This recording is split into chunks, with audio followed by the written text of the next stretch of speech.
Hi, you guys. Hi. Welcome to my panel. Bear with me. I'm really nervous. My name is Terkina. Most of you know me, or many of you know me. I joined the fandom back in 2018, and the reason why I'm doing this panel, there is not one answer for this. There are multiple answers. Since I joined the fandom, I have people coming up to me asking me, what do you have for a disability? How is the impact in your life? How is the insurance in Germany and stuff like this?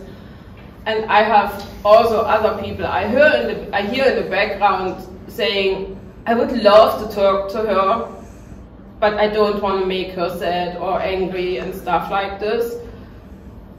And there are a few I hear talking in the way far in the background.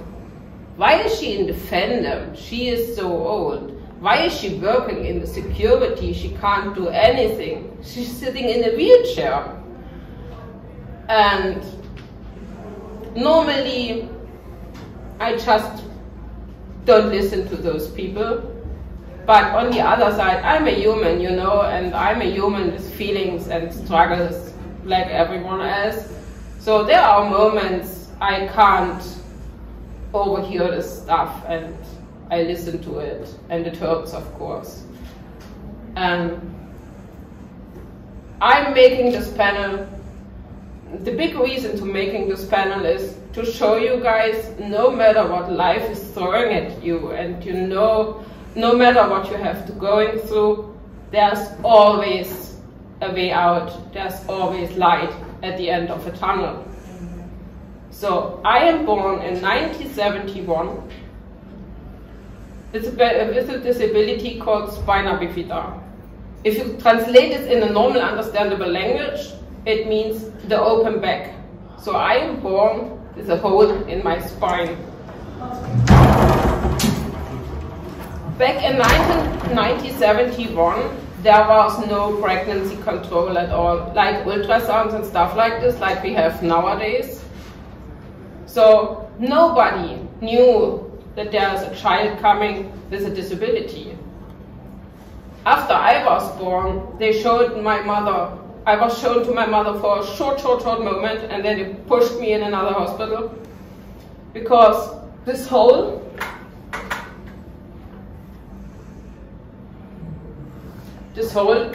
you see right here and here needs to be fixed in between 24 hours, because otherwise you would risk the life of the newborn. You would risk to get higher symptoms of this disability, infections, and all those kinds of things. So, like you can see, there are three main groups in my disability. Spina bifida occulta, you can see everything is still closed. There is just a tiny bit of an issue. This is mostly seen way early in life if you have a spinal scan and stuff like this, because this doesn't make any symptoms in the younger ages. Many people with spina bifida occulta get issues when they get older and the spine is getting curved and stuff like this, or you have pressure on your nerves, or you are overweighted and stuff like this. These are also little things when you can get any issues. I belong in the second group. I have all the symptoms you can ask in this group. So I screamed a little bit loud here early on, but it's fine. When I was born, they told my mother, your daughter, she will never get older than 15. She will never talk. She will never walk. And she will never be able to go into school. I can talk. I speak 1.5 languages. My English is not the best. I started learning English, the super basics, in 2016 for a trip to Disneyland. So pretty late in life. And I started more getting into English because of the fandom in 2018. So if I do any mistakes, please come afterward to me. Tell me what I say wrong. I just can learn, you know. So I started walking. My disability, you need to have a lot of surgeries in the beginning. Both of my hips were dislocated when I was born. So in the first 4 years, I have had a ton of surgeries to correct my feet. I'm sorry, only the few people in the my feet basically were both curved like this, both sides. So you have a lot of correcting casts, you have a lot of surgeries to make the feet in the right position. My left foot decided, okay, 5 surgeries are enough. I do what you want from me. My right foot said, you can love me, I don't want to. So my right foot is curved from the beginning and never changed. After 3 years, I got special shoes and stuff like this to hold my hips in position, to hold my feet in position, and doctor said at least to bring her on her feet to stay for a few seconds. My doctor didn't know me pretty well. I'm stubborn. This is exactly why when I submitted the title to Eurofurence, someone wrote me back and said, I think you have a mistake in your title. And I said, no, I don't have a mistake in my title. My disability had a hard time to bear with me, and not the other way around. So after nearly 4 years, my mother recognized I just started to pull me up on furniture, on a couch, on a bed, on a chair, whatever I could grab, and I was staying. And this wasn't it. I started to run around those things. My mother grabbed me, pulled me to our doctor and said, my daughter can walk. And my doctor said, no, she can't. My mother, it's everything, of course, I don't have any memories of this. Of course, I was so small. That's what my mother, my grandmother, etc. told me over the years. And my mother said, I pulled you out of the stroller, put you on the ground, and you did what you ever did. You dropped to the next one, grabbed the edges, and walked around. And she said, I never saw someone getting so pale in between 2.5 seconds. So this is when the doctor recognized, okay, she might be a little bit more stubborn than I thought. And then my mother put one thing on top and said, and by the way, my daughter can talk. Your daughter can talk? And my mother said, yes. And he asked my mother a few questions. How I'm doing, if I have pain, and stuff like this. And my mother said, why you not ask her? She is 4 years old. She can tell you what she is feeling or not. This was the second time my doctor took a little bit pain in his face. So, then I got into kindergarten. Kindergarten in Germany is different to, for example, in the States. Kindergarten means playtime. So, and I missed a lot of playtime. Normally kindergarten starts at the age of 3. I was nearly 5 at this time, so I missed a lot of opportunities to learn the basics, like stacking blocks, for example. This builds your room vision. So for me, it's really, really hard. If you put me in a different city, for me it's really hard to learn streets and curves and stuff like this. It sounds stupid, I know, but it is because I never played. I never had a chance to build the room vision in a young age. And one of my teachers later on told me this, because I have already a hard time to draw houses and stuff like this, because I couldn't vision it. So I was going in school at nearly the age of 7. I was coming in school on the 1st of September in 1978, and I turned 7 months later on. So I was going in school pretty late, but they wanted to give me time in kindergarten to learn a little bit more. And I was going into school to the 10th grade, which is in English. 5th grade? 10th grade. 10th grade. Realschule in English. What's Realschule in English? High school. High school, thank you. So, and what I wanted to do is, I wanted to go in college. And my teacher said, she easily can do this. The only people not trusting in my skills and my knowledge were my parents and my doctors. So they put me out of school at 10th grade and put me in an education I didn't like. But this education, and I was going in a school, just to put this beforehand, I'm sorry. I was going in a school in the middle of a forest. And as a kid, you love this. You like being surrounded by birds, by trees, by different animals and stuff like this.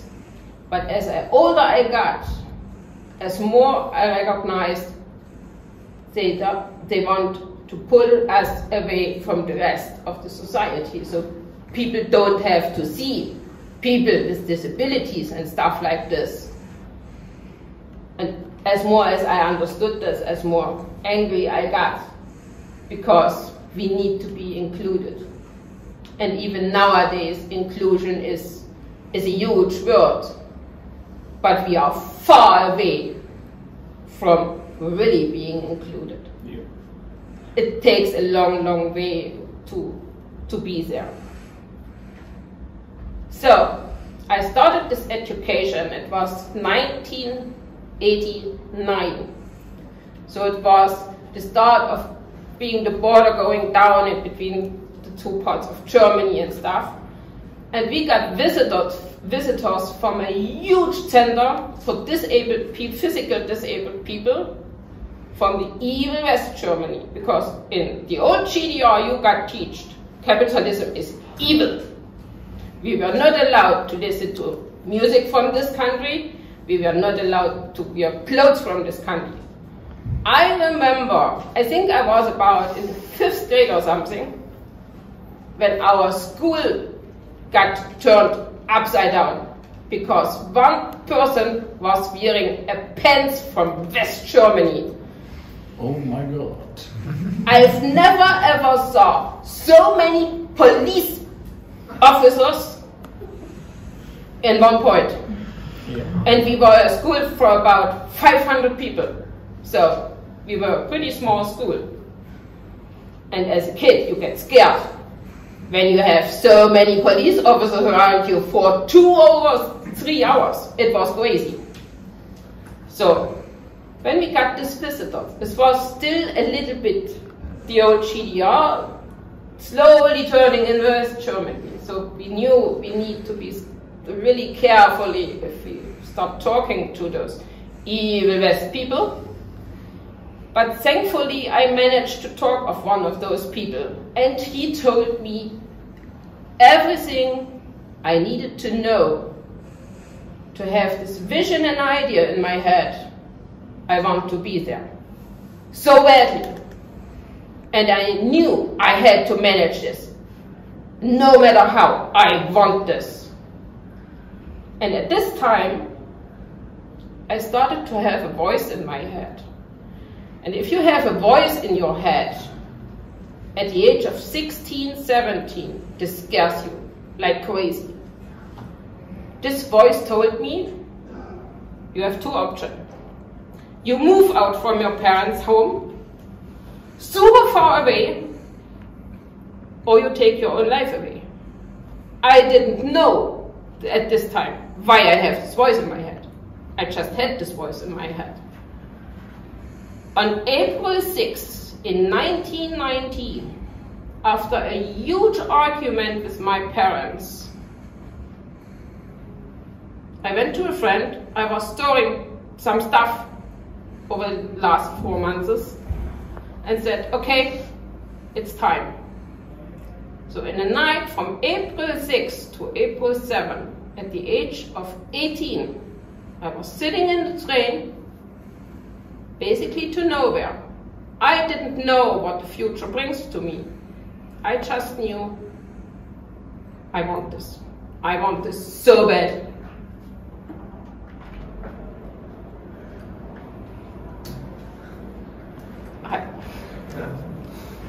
I want this so bad. So I was scared at one point, and I was excited on the other hand. The first step, I was in Gießen, which is a huge refugee home for different countries, for different peoples. And I was a refugee, if you want to say this so, because it was still not complete West Germany. It was still both sides. And I talked to one of those people, and this refugee home was not made for me because I was still already disabled and my disability was a little bit changed. So I needed a little bit of special stuff, like a bathroom and stuff, and they don't have this. So they moved me to another one, and thankfully there was a person helping me to get what I wanted. A place in this huge center. And I went to this place. Personally, I saw only pictures beforehand. So I was not expecting, I was not knowing what to expect and what is waiting for me over there. And when I stood in front of this 12 building center, I was saying, yeah, okay, I don't know if I want to be in this huge thing. But on the other hand, I knew I want to use the skills I have. I don't want to waste my time. So I did a few tests to see what I can do, what's possible for me. And the psychologist testing me and the teachers testing me said, college? Easily. I said, okay, then we do this. And I got a call 4 or 6 weeks later, we have a place for you. So I knew my life was starting completely new. It was a complete new start. And I went to this center in late June, early July in 1990. I was at the age of 18. And what has happened at the age of 18? For some earlier, for some a little later. There was someone in the other class I fall in love with. But a huge part of my disability, behind a curved spine, behind curved feet, behind dislocated hips, is a not working bladder and is a not working gut. So I have to wear diapers. And in my head, the idea to being together with someone, and I don't go in details, I don't want to, for your own mental safety, you guys. But I think you have enough imagination to know what I'm talking about. So for me, this was not working. I knew I want to have more control over my bladder and my gut and stuff. And thankfully, I have had a classmate who said on one day, I need to go in the bathroom to catheterize myself. I never heard this word before. She has the same disability with a few different symptoms. And you don't run up to people and ask right away, what is this what you're doing? So I waited for my chance. And at one point, we were in her room, in her dorm room, and learning some stuff for the next classes and things. And she said again, I want to go to catheterize myself. And this was the moment we were by ourselves, and this was the moment I was going and asked her, what exactly is it what you are doing? And she said, she showed me everything I needed to know. And she showed me a one like this. The older ones is a little bit larger and not so fancy looking like mine. So if I show you this without any knowledge, you wouldn't know what it is. I don't have an issue with my disability, but not everybody on this world needs to know what I have to use in my daily basis life. So, and she showed me this, and I said, what exactly is this and what you are doing with this? Because I didn't know what it is and what to do. And she said, this is going into your bladder, and this empties your bladder. And I knew, okay, this is something I need, because I knew right away this gives me a ton of control over my disability. And she said, go to our doctors. We had a clinic right in this center in Ludwig. And she said, go to this clinic, go to the doctor, and talk to her. Ask her what you want.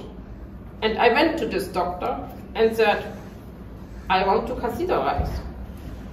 And she pointed on the bench, and I said, I want to go on the toilet with this, because if I go in a city, if I go in a restaurant, I don't have a bench with me. No one has. So I want to learn this the normal way. And she started laughing at me and said, with your high level of disability, never. And I said, okay, you don't know me yet. And no, without trying, it's not working for me. And I made a bet with her. She gave me stuff for 14 days and said, if you learn this your way, in between this 14 days, fine. If not, you learn it my way. Okay. The first 5 days, getting me angry takes a while. Leon knows. Making me angry takes a ton of time. But if something not working for myself, don't go in my way. I can be really angry about myself for long. So the first days were really, really rough, because you all know the anatomics between women and male. To catheterize for male is way easier. Painful, but way easier, because there's only one place you can put this catheter in. I have 2 of those. So it takes a while, because I can't spread my legs. So I couldn't catheterize the way my classmate could. She could spread her legs, so it's way easier to do. So I need to learn 2 things. I need to learn how to balance on the toilet, and I need to learn how to place the catheter without hurting myself, etc. On the 6 days, I was sitting on my toilet, smiling in a circle, because it was the first time it worked. And I was, thank you. And I knew, I was internally so happy and said, I can't wait to see my doctor in 8 days. And 8 days later I went to my doctor, and she pointed on the bench. And I looked at her and said, you can love me, we go to the toilet. And she really wanted to see this, because she didn't believe me. So I showed her, and she was really impressed. I didn't know why, because I lived with this disability at this time for 19 years. And I know my skills, and I know what I'm able to do and stuff. And she said, you are the first person, and she was a doctor about 15 years at this time, and she said, you are the first person with this high level of spina bifida doing this by themselves. And this makes you proud. If you're 19 and you have parents who don't believe in you, and you have had doctors in your past don't believing in you, you are proud like crazy. Mm-hmm. This makes me 5 centimeters taller than I was. So, I knew, okay, my time is coming. The man I was looking at had a really high disability. He had muscle dystrophy, which takes all your muscles away in time. Also the lung and heart function. At this time he hadn't had any issues with lung and heart functions, but he couldn't eat by himself and stuff like this. So he always has a caregiver with. But you don't care. If you love someone and you want to go in contact with someone, you go to this person. And they are not always there, so we have our private time. And we started slowly. Sometimes nowadays, we will meet each other and go together in between 24 hours. We didn't do this. We just started slowly. We talked to each other, we learned with each other and stuff like this, and we went in the nearest forest, just to have a little privacy and stuff like this. But at one point, we both knew, okay, it's time to talk about, because we both felt the butterflies in our stomach. So we decided to go together, and we started dating. But sometimes, life is sorry for this word, but it is like it is. I started to recognize weird symptoms. I stumbled over my own feet. I fall down without any, there was nothing on the ground.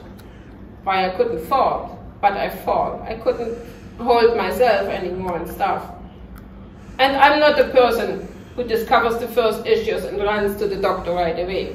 So it took me a few weeks until I recognized it's getting worse and worse and worse.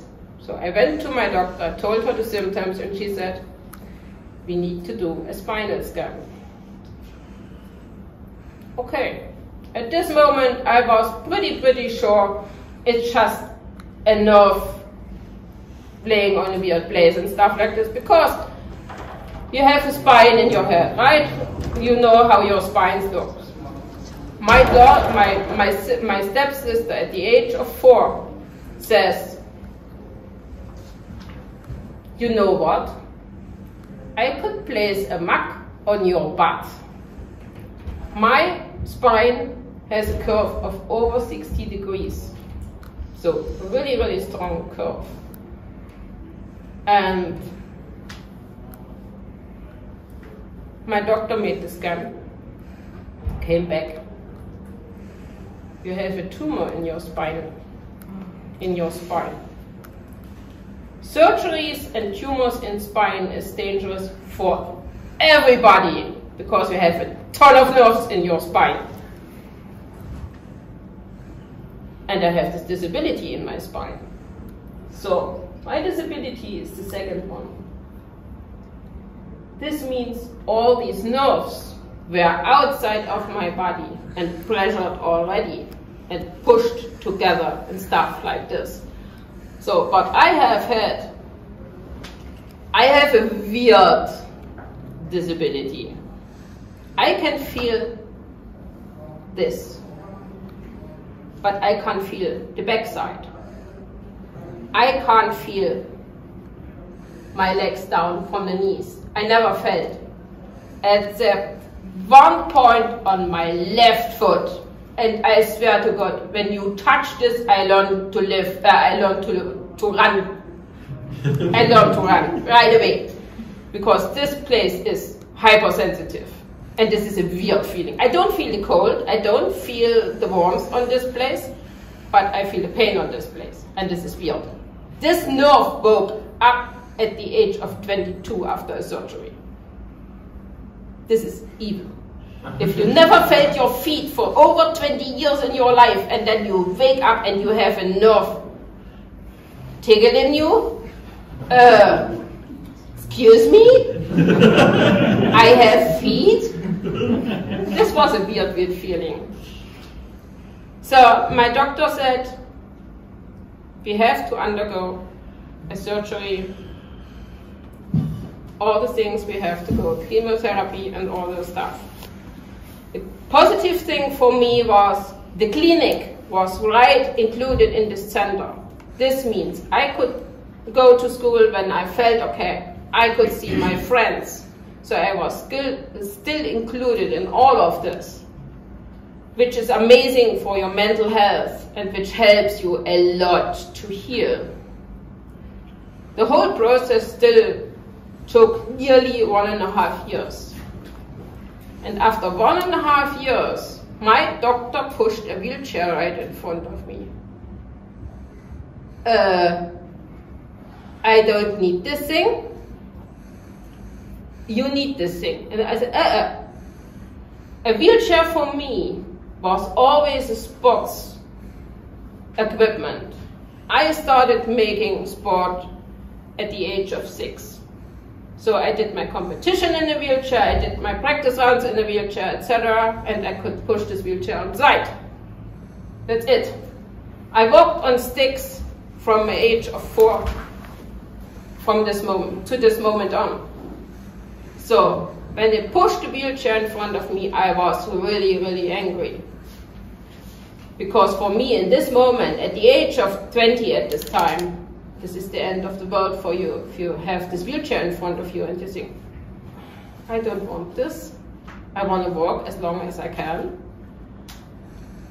But after a really short time, I recognized, wow, I can do so many things now by myself.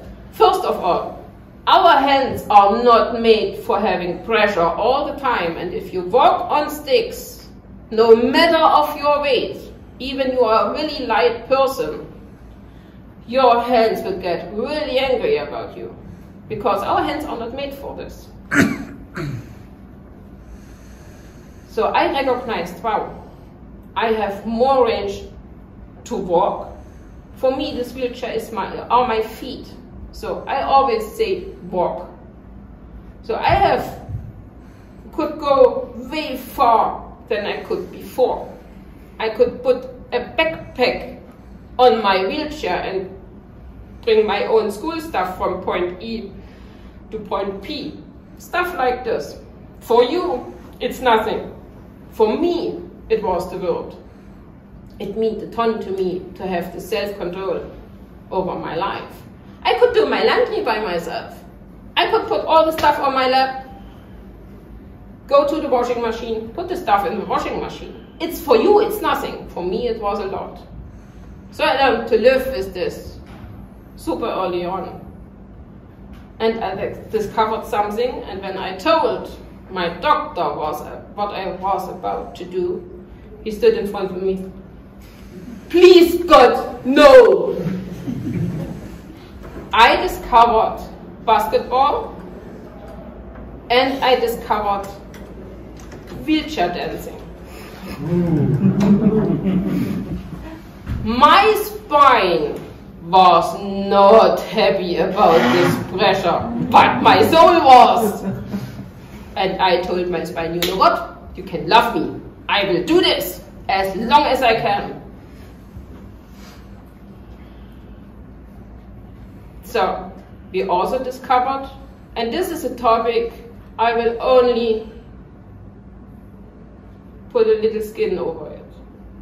And I would ask you, please, please, please, for my own mental health, don't ask me any question. You can ask me anything, but not about this topic, please. You know what you do when you come together with someone you love. The first kiss, and I mean this, the first kiss and the first touch on my shoulder woke up my past. I started dreaming in the beginning, there was a lot of fog around the stream, so I couldn't see well what the dreams were telling me. All I knew was I couldn't handle a ton of people. I know it sounds weird, but it took me 10 years of therapy to handle people like you around me without getting anxieties and stuff. So I started getting anxious with people close to me. I started pass out when people touched me from behind I wasn't seeing before. I stopped eating. So everything, my soul was completely out of order for a few years. But never left me.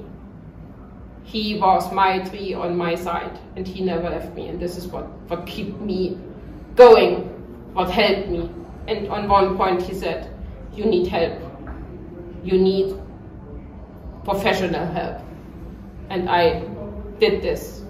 And everybody, when I have people nowadays coming up to me, I don't want to talk about my mental issues because everyone is laughing at me. And I don't want to go to professionals because everyone is laughing at me.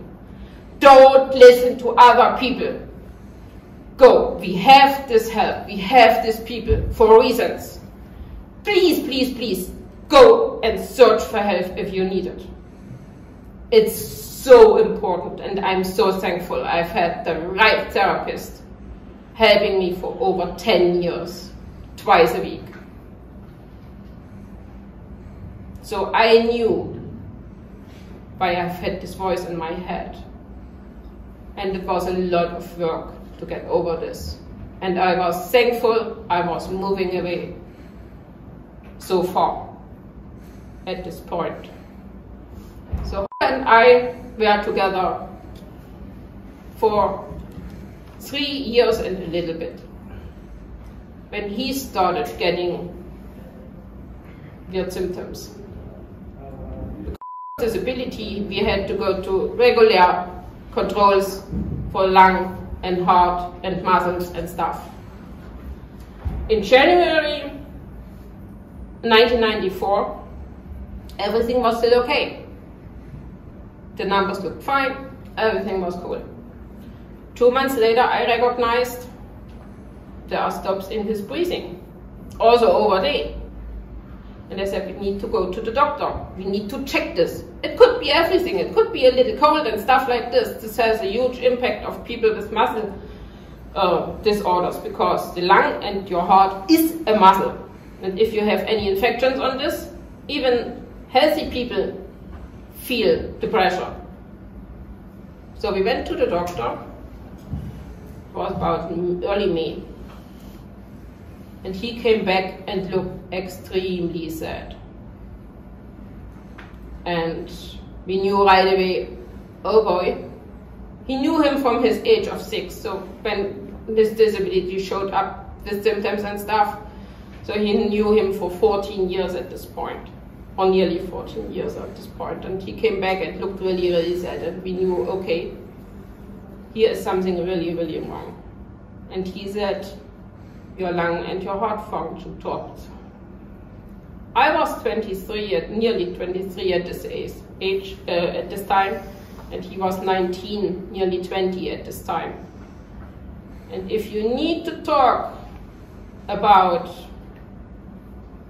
maybe you have a really short lifespan, it's not easy at this age. It isn't, but we have to do this. I lost my first classmate at the age of 9 in class. He fell from his chair, dead. So I knew at a really early age what it means to die and how a dead person looks like and what it makes with your own mental health and stuff. If you lose someone at the age of 9, right in front of you, this makes something with you.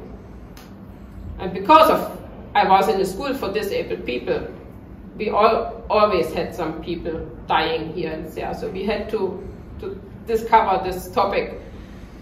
Normally people don't want to talk about it, but it's part of our life and we have to talk about about it. It's important.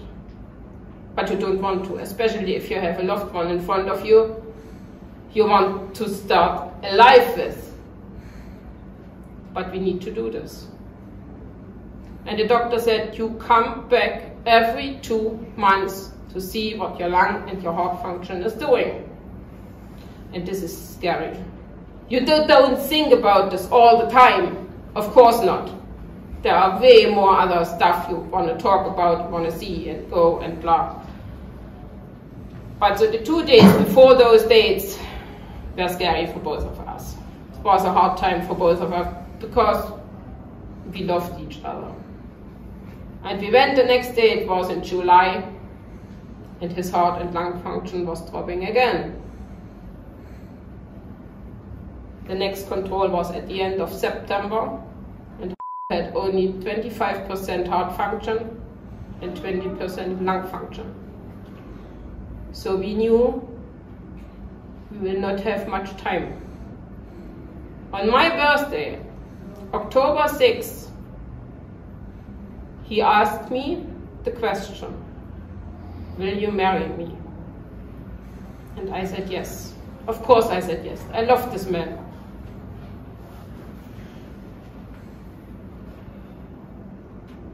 On November 5th, it was his birthday. He turned 20. 5 days later, we took him out of school. It was not doable for him. His lung function was so low that he was tired all the time. He couldn't eat anymore good. He couldn't sleep anymore good because of too less oxygen in his body and stuff like this. His heart function was out of place. And we said, enjoy the time you have without any pressure, without any school stuff.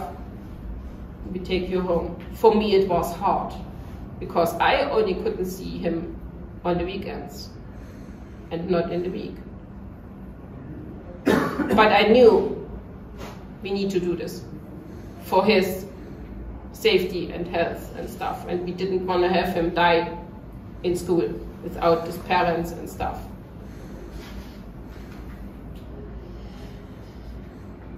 On December 22, our marriage was planned in the middle of January the next year.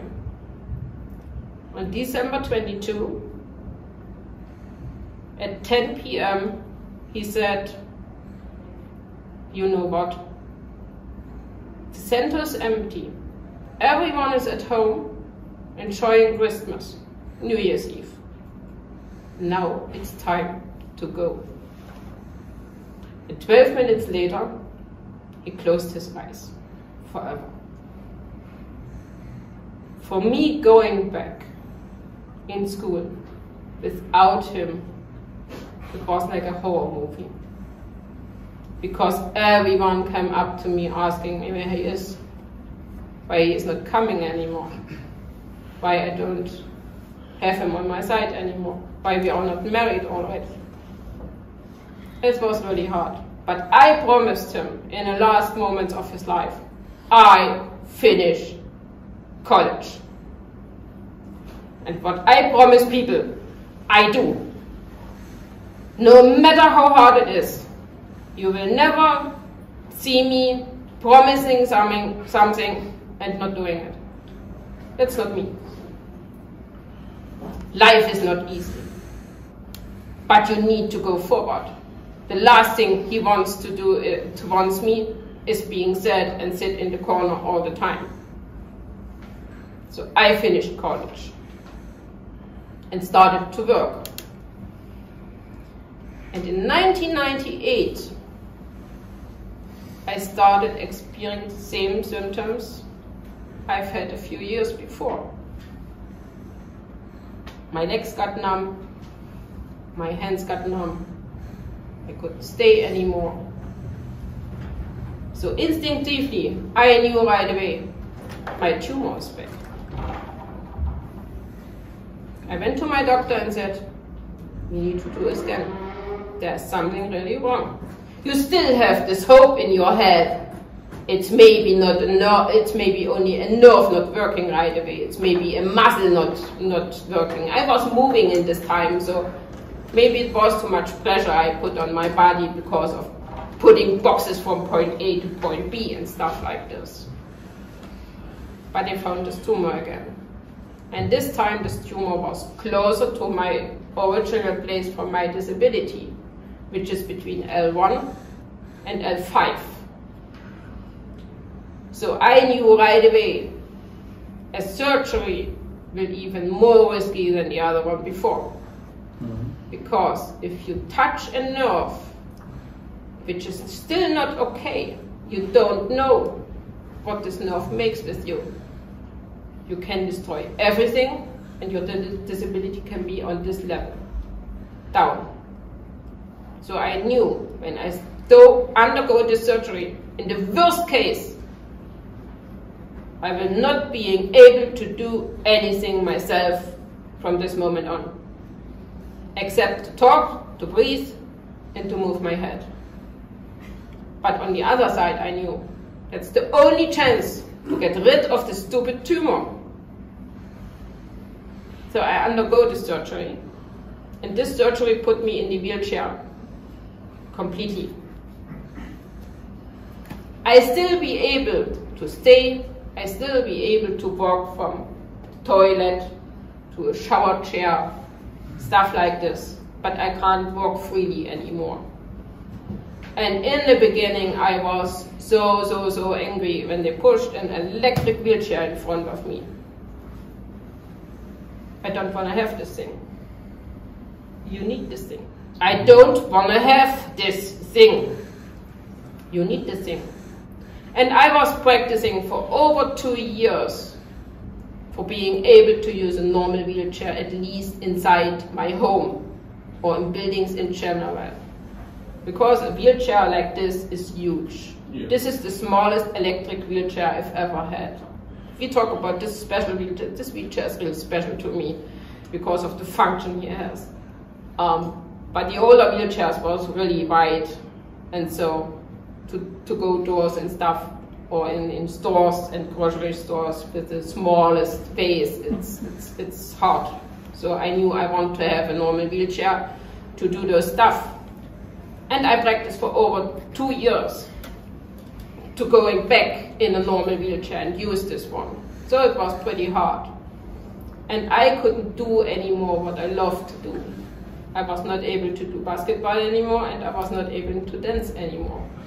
And I loved my wheelchair dance.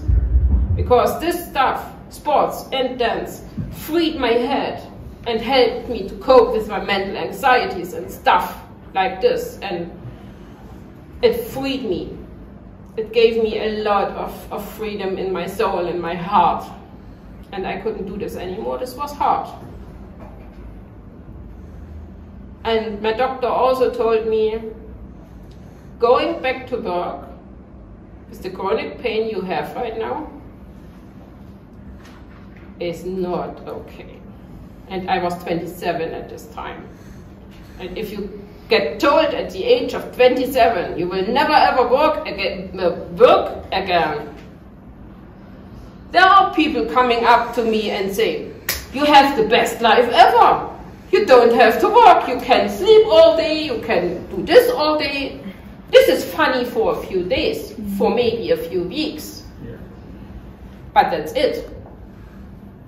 So I knew I need to rearrange my life, and I need to find a few more things I can do and stuff.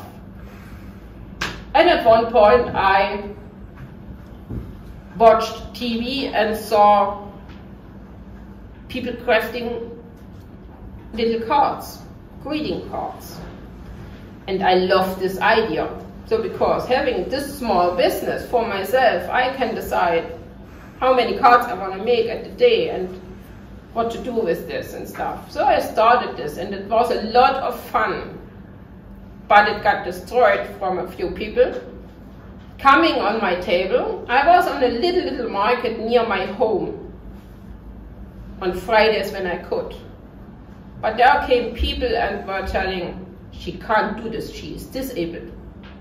She can't be able to do this. I'm not disabled on my hand, you can see this. But we have stupid people in our world. And we have people in our world, they see a people in a wheelchair and think, these are dumb, whole shells, they can't do anything. And there were days I only sold one card. And if you're on this market for 7-8 hours and you sell one card, this is wasted time. And I knew I don't want to do this. And I did this for a few years. So in 2014, I discovered Twitch. And I knew I want to show people that being disabled, that being sitting in a wheelchair is not everything. That's not the definition of my life. I want to show people there is hope, there is so many things you can do still in a wheelchair. You can show people that you are a happy person. And in the beginning it worked really fine. I've had audience, I have had people coming up. We discussed about everything, about God and the world, and people being bullied in school and stuff. Because of the games I play, I have had a really young audience. The youngest person I've had in my chat was 15.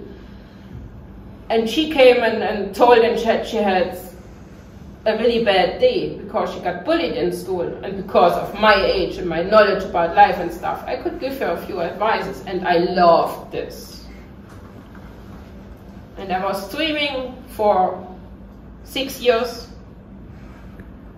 6 years? 6 years. And I stopped streaming in 2021 because of massive hate. I went to the bathroom at some point and forgot to turn off my camera and my microphone, and came back to 27 unreleased messages. And one of the nicest messages was, if Hitler would be still alive, you wouldn't be here anymore. This was one of the nicest messages. I can handle one hate message. I can handle 2 hate messages. But 27, this was too much. And one of the first person I told I will stop streaming was Leon. I said, I can't do this anymore. I can't. I was burnt out completely. I was pushed to the ground with a hammer. But let us go a little bit back. On June 15, in 2018, I opened my YouTube app, and there was a lion smiling at me. And I was thinking, this is a lion I can't put in any Disney movie I have seen in my life. What exactly is this? And I watched at least, I think, 3 or 4 videos. Made a few comments underneath. And then Kitwana replied and said, hey, if you want to know more, go to my Twitter and we can talk easily about this. And all I did on this day, because I was in the hospital for a few control stuff, was watching videos. And the next videos I discovered was telephone, and it was done. I need to be there. I want to see this in person, whatever it is.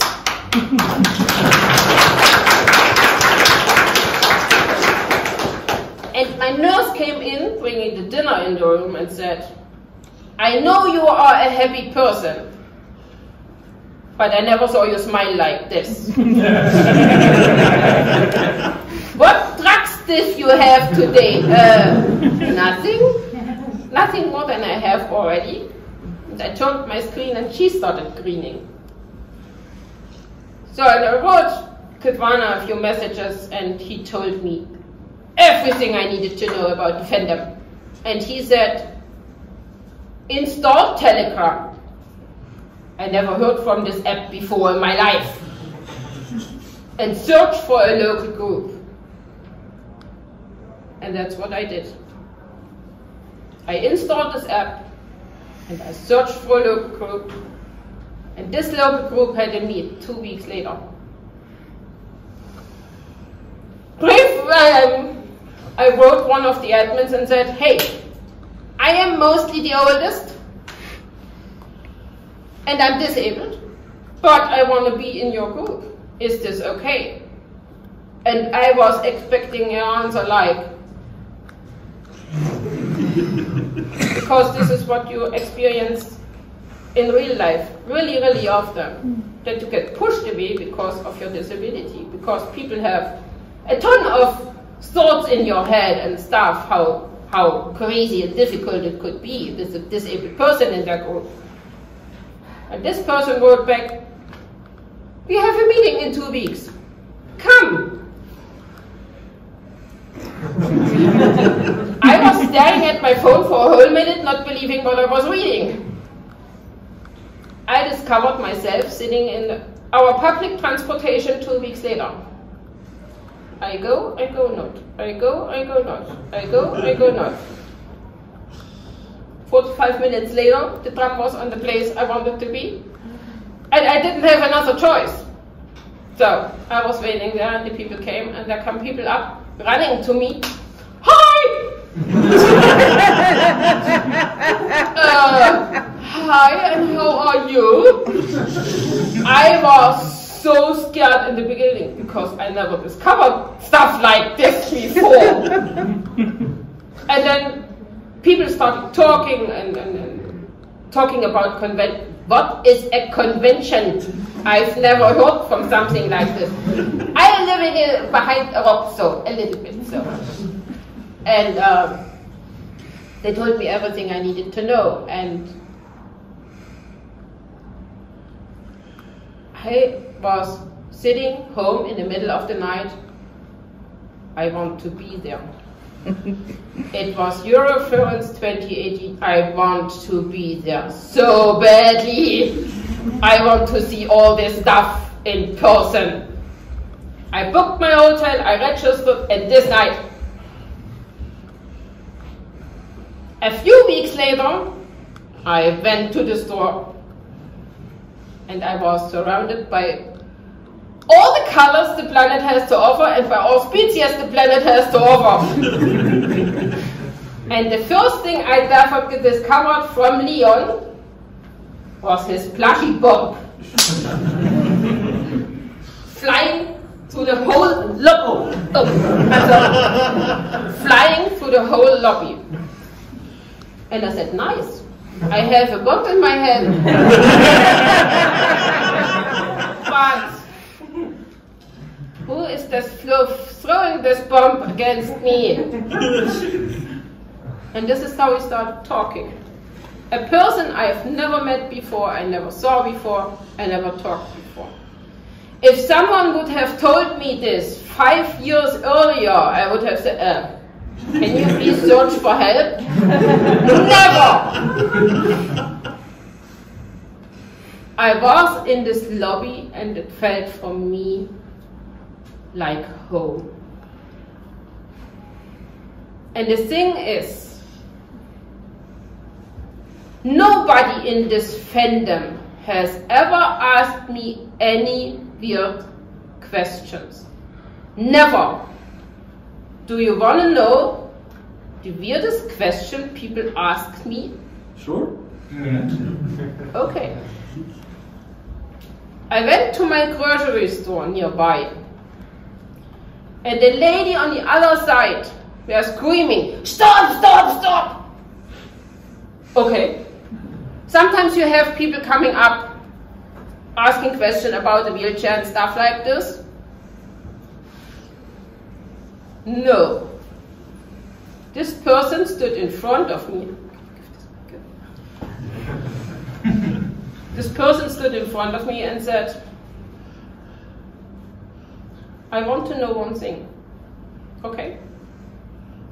Do you have sex?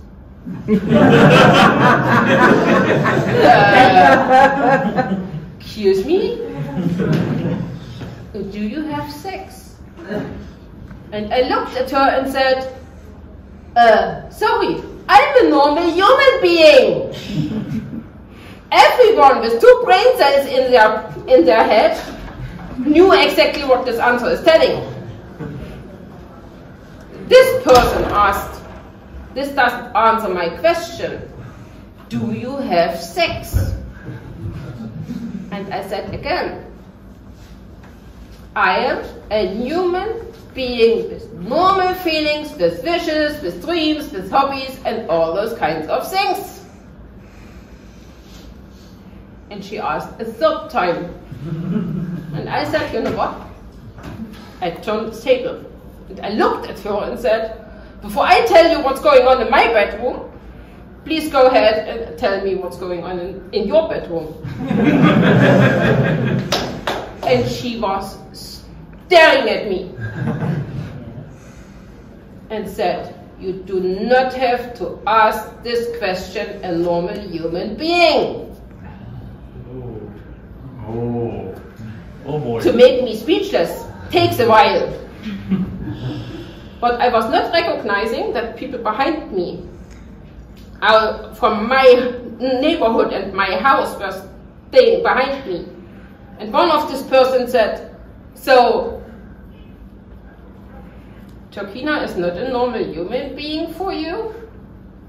And she said, no. She is a useless cripple. Oh boy. My neighbor at this time was 75 years old and the most calmest person on this planet. I never saw him turning so evil and screaming at her. You can ask me anything, but I would never, I personally, as a disabled person, would never go up to other disabled person and ask, how can you have sex with your disability? That's not a question you have to ask. If I'm surrounded with disabled people and this topic comes up, that's a complete different point. And there are, of course, sometimes discussion about this. It's normal, especially if you age up and your disability changes and stuff like this. So, after the convention in 2018, I went home and discovered what you call PCD. And it knocked me out completely. And I was sitting in my home. What the heck is going on with me? Do you drive crazy now? I couldn't understand this. So I talked with a few people like Leon and all those people I knew at this point and said, can you explain what's going on? And people say, yeah, we often have this when we are surrounded and feel happy and stuff like this. Then this is what we call post-conversion. And there was a second idea in my head. I saw these people running around the lobby with these camelbacks on their shoulders. And I wrote one person called Jake. He came up at the convention to me on the 3rd day, I think, and said, you're Terkina? And I said, yes, who are you? And he said, my name is Jake, and Doc Bomb sent me. And this is the weird thing. Trusting people takes a time for me. And I was so shocked that Doc Bomb sent this person to me. I discovered Doc Bomb through Kitwana. Kitwana told me and said, you need to go in contact with Doc Bomb. You have the same spirit, you have the same energy level. You need to get to know this person. And I was running on this page, up and down for 3 or 4 days before I wrote the first message. And we were in contact till the end. The last message we shared with each other was 8 hours before he was gone. And I'm in contact with Jake since then. And I wrote Jake, hey, I have an idea in my head, but I don't know if this will work. I have a huge wheelchair. Why not using this wheelchair and putting these camelbacks on my wheelchair? First off, I don't have to have this weight on my shoulders. My wheelchair does. Second, I'm a little faster than some humans because I have 8 kilometers per hour under my butt. Normally, when I drive to people, people spread. If you go as a normal human being, people stay. Don't move. When people say coming me, they move because this wheelchair is heavy. And you can hurt pretty bad. And I wrote Jack this idea and said, I would love to do this, but they will stay in front of me when I ride the security. And he said, do it. And I said again, you're crazy? Never. Do it or I do it. Okay, I will. So I wrote the security and said, I would love to be a part of your stuff and I would love doing this. I was not expecting an answer. I was expecting an answer like, forget it. And then I got an answer, hey, let us do an interview. In English or in German? Both. I learned the English basics 2 years before, like please and thank you, I want this to order and stuff, or I need a charger for my wheelchair and things like this. That was my English at this time. I was sitting in front of my desk like this. The interview went easy, so he just asked a few simple questions and said, come. You are serious? Come. Okay.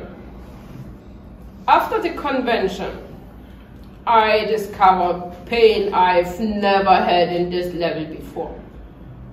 And at first I thought, okay, I was sitting a ton of time, I was running a ton of time, I was not laying down in between, my fault.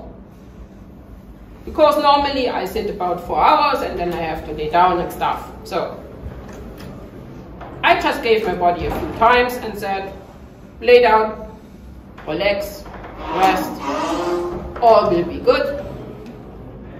Nothing was good. The pain got stronger, my legs got numb again. Okay, I need to go to my doctor. And a week later, your tumor is back. So nice, it's the last thing I want to have right now. And he said, but this time, we can't do a surgery. The tumor is sitting right off your not working nerves.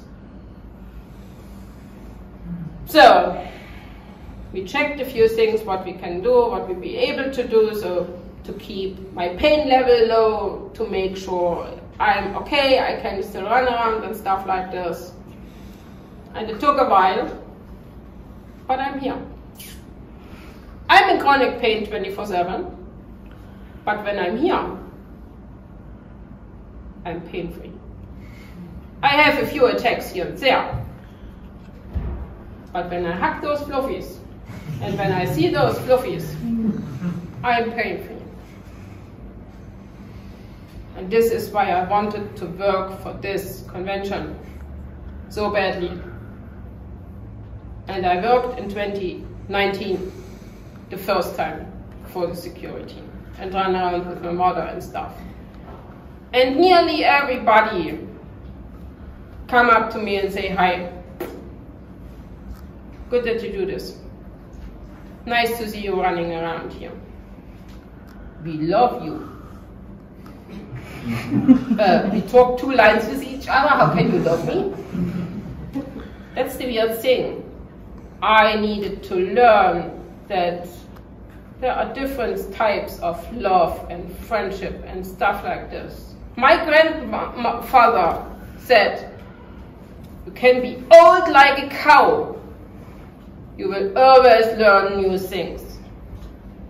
And I needed to be this old to learn that I'm okay, that I have the rights to live, that I have the rights to have friends, and that I have the rights to go to people and say, hi, I'm not feeling great, can we have a talk to each other, please? Leon was screaming at me at one point, because on my voice and on my thing to write, he recognized she is not feeling okay. But I wasn't saying anything. I just said, yeah, I'm not okay right now. And this was how I learned I can talk. Even I don't know this person super well, but I can and have the rights to it. But there was one person, and I will not tell, of course not, who it was, coming up to me 2 weeks after the con and said, don't think you are an important person in the security. Don't think your work means so much. And I said, this was never my intention. It was never my intention to be a huge number in this fandom. It was never my intention to be called out for doing stuff. All I wanted to do, and still want to do, is to help others. That's all I want to do. And this fandom means everything to me. I've never discovered this much love and friendship. And this is why I wanted to do this panel. Because you need, I hope that you have a glimpse of an idea how life can be from my perspective. Because I look in another level like you guys look. And a life of a disabled person might be harder because, for example, I have to use a train. I need to ask for help at least 24 hours before. So there is a lot of more organization and stuff like this. And I went to Entrocon in 2019. And when I got home, they tried to push my huge wheelchair in a teeny tiny box. And I got back my wheelchair completely destroyed. And this is scary. Because in Germany, you don't have multiple wheelchairs.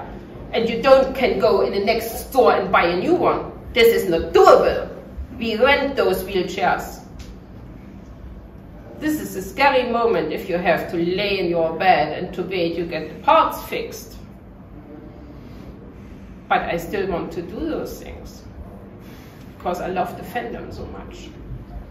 And now I show you stuff on my wheelchair, why I love this wheelchair so much. First of a question, what do you think in euro what this wheelchair costs? 1,600. Everyone in the back should maybe come up the front a little. Yeah, come a little closer so you can see. What do you think this wheelchair costs in euros? 250,000. No, that's too much.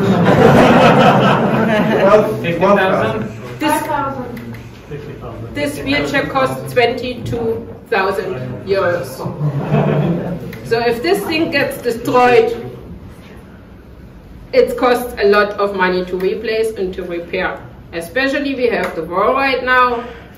So I'm waiting for a new wheel for 8 weeks now. Because this wheel has a funny mistake right now. It has a little hole inside. So when I drive, it's not nice because it's not rolling like it should be. So this wheelchair can a ton of stuff.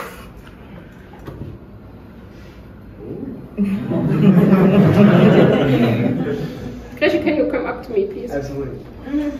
Thank you. Is this because I'm short? You can get taller than me? These were his words, not mine.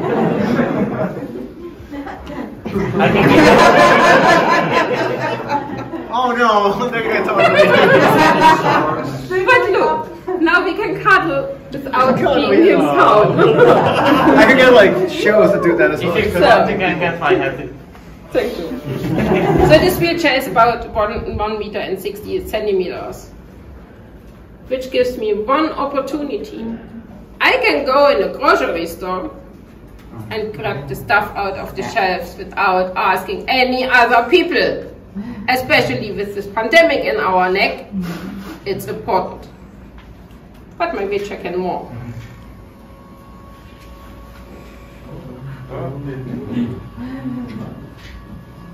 It always takes a little time. Just to be safe? Please?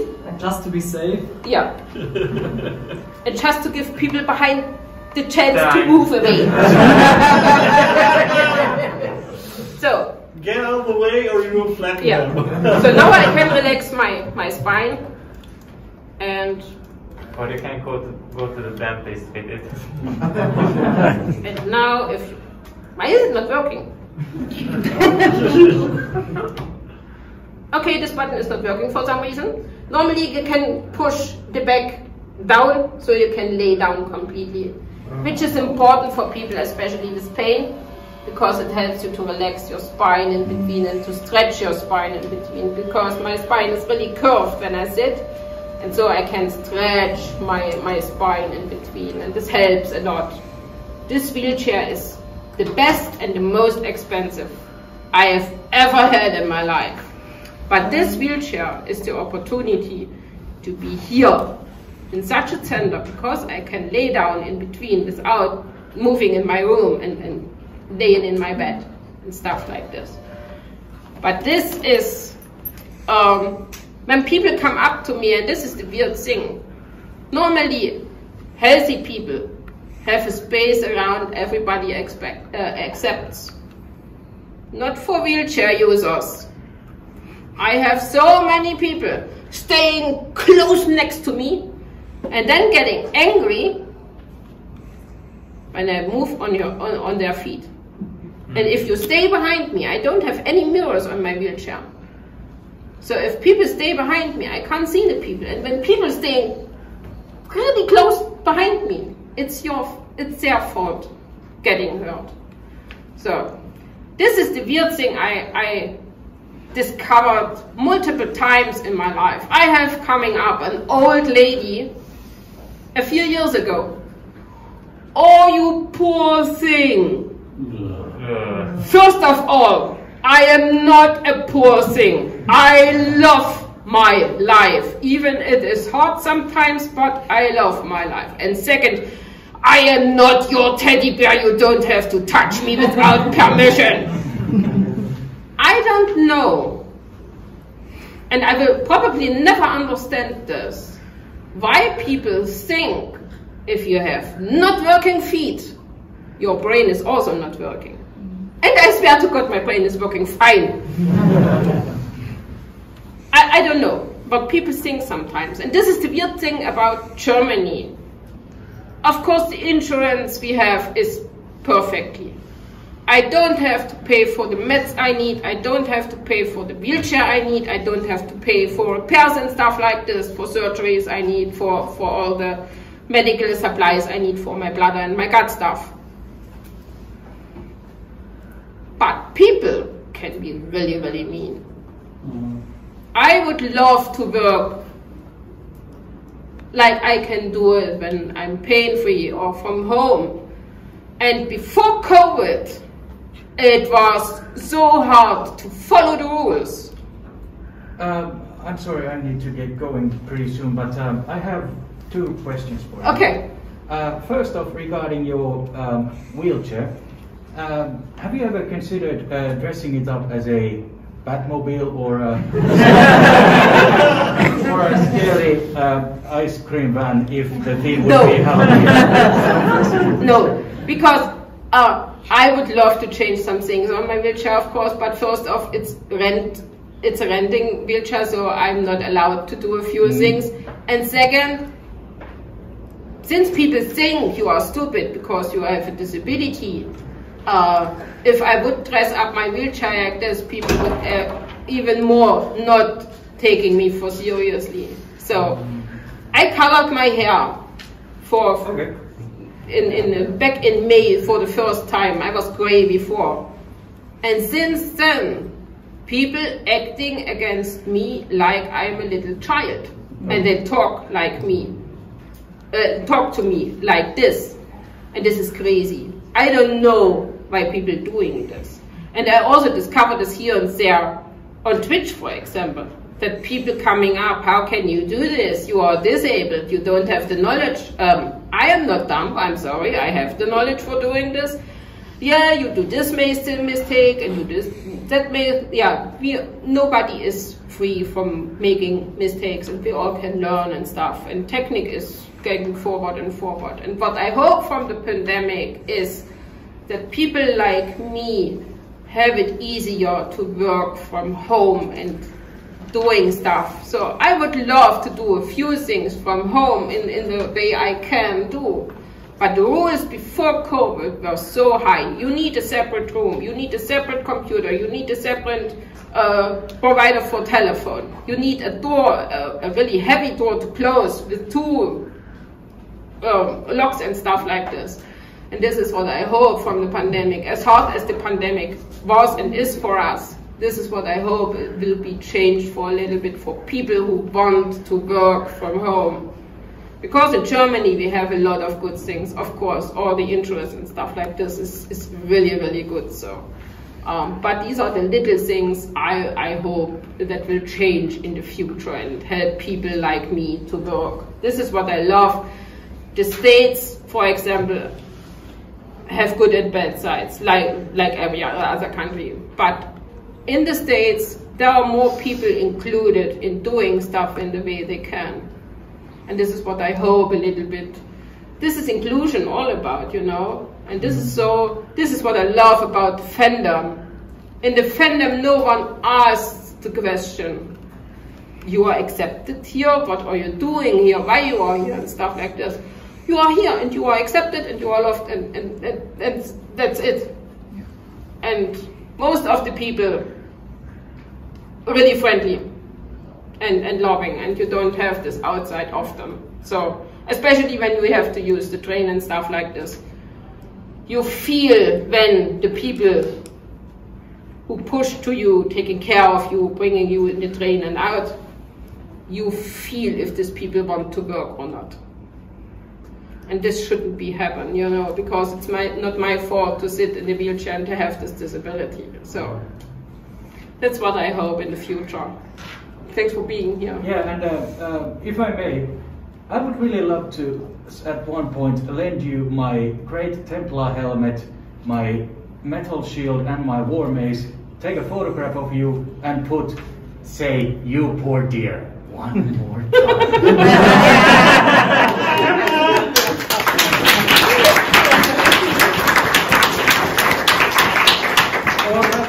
I should take that back. Make that my great Templar helmet and my halberd, because this thing can probably reach greater height. Yeah, the thing is, what do I have from people coming up to me and you poor thing? You only have 2 options in your life. We all have.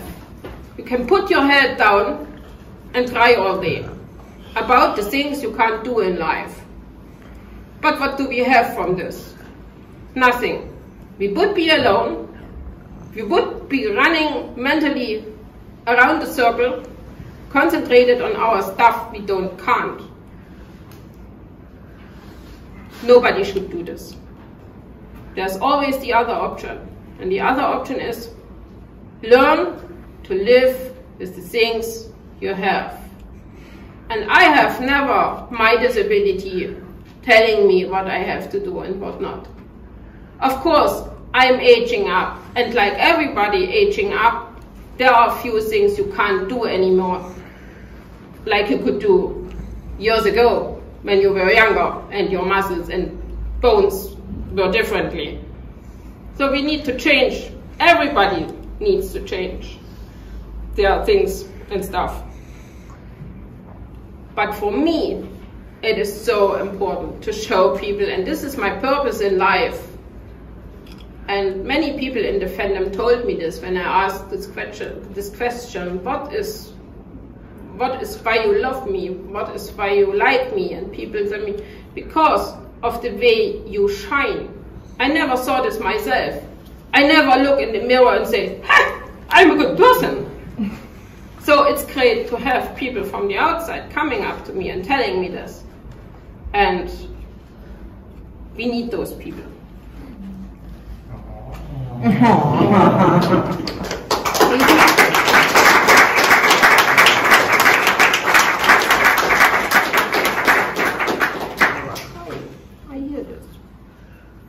I'm glad I have my mask on.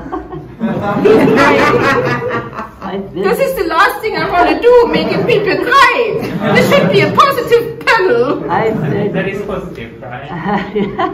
There are tears of joy. Like, I hope. the past hour, constant, I can only be more proud of such a beautiful woman, strong, and doing this, Stop it, being you as cry. crazy as you are, but not just here, online, on Twitch, or even anywhere. Terkina. The only people that should say something about disabilities is I hope the only thing they can disable is the ad blocker because they don't deserve your freaking content. Terkina, you are an example for every one of us. Yeah. This is the weird thing. I don't see this for myself, you know? This is the weird thing when people come up to me, hey, you are a light for us, you supporting so many people. This is the way I am. Because I didn't have the support in my life from my parents and stuff like this. I stopped having contact to my parents at the age of 18, so it's been a while. Terkina, there are two families in life. Yeah. One family you're born into. Yeah. And the other family you make yourself. And this is my family. This is your family. Yeah.